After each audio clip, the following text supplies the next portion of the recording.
I'm sure a few of you in here have at least gotten one spawn kill in your Destiny career, and I'm guessing more than that, where you kill someone right as their feet touch the ground after a death.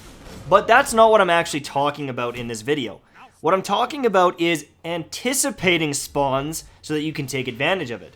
It takes me a little bit of time to kind of get warmed up in this gameplay here, but what I start doing is I start abusing the spawns so I pretty well always know where an enemy is going to be. It allows me to kill them very quickly, and thankfully I win a lot of my duels, and it leads me to get a sum of all tears.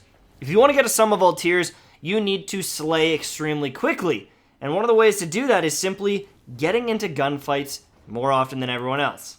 Well, no shit, Michael. But if you don't know where people are going to spawn, and you're running around the map trying to find them, some games you might have a lot of traffic, and other games you might have no traffic, and you get screwed because of it.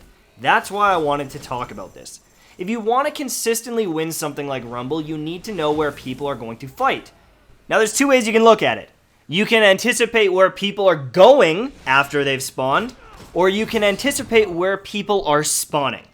If you choose the first one, you're going to put yourself in a lot of very troubled positions. Because if you're always hanging around this gold lantern or in the big blue room, everyone wants to flood there after they've spawned. They're high traffic areas, there's a lot of fights that go on here, and you're gonna find gunfights. But what you might end up finding is when 2 or 3 people rush the area, you get picked off or caught in the middle of a duel by 3 people with shotguns. It's very hard to win those.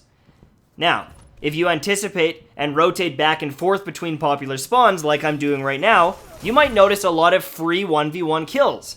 If you feel competent in your dueling or 1v1 abilities, this is a beautiful tactic for Rumble, because it does force more full-on 1v1 engagements than trying to go to the high traffic areas, and if you can consistently win your 1v1s, what ends up happening is you get a bit of a spawn juggle going. That's what I'm going to call it, I just kind of made it up, where you can rotate between 2 or 3 popular spawns, and as people continue to die in the game, you continue to pick them off one after one after one after one.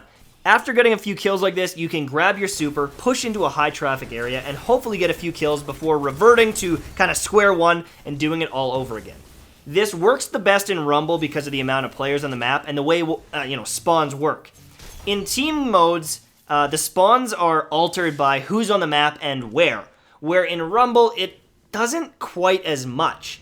There's also only 5 enemies on the map, so if 1 or 2 people are dead, then you run into situations where the map isn't very cluttered, and you can kind of hold down one area. As long as you keep winning your 1v1 duels, it's kind of like there's always 3 or 4 people on the map instead of 6 people on the map, and it's a lot more manageable, it's a lot better. It also doesn't work very well in skirmish because of how the spawns work, where it's influenced by your teammates, and also there's only 3 people on the map. So it's pretty hard to make it work in skirmish. Rumble is kind of the only way to do this effectively, but it's a tactic definitely worth learning.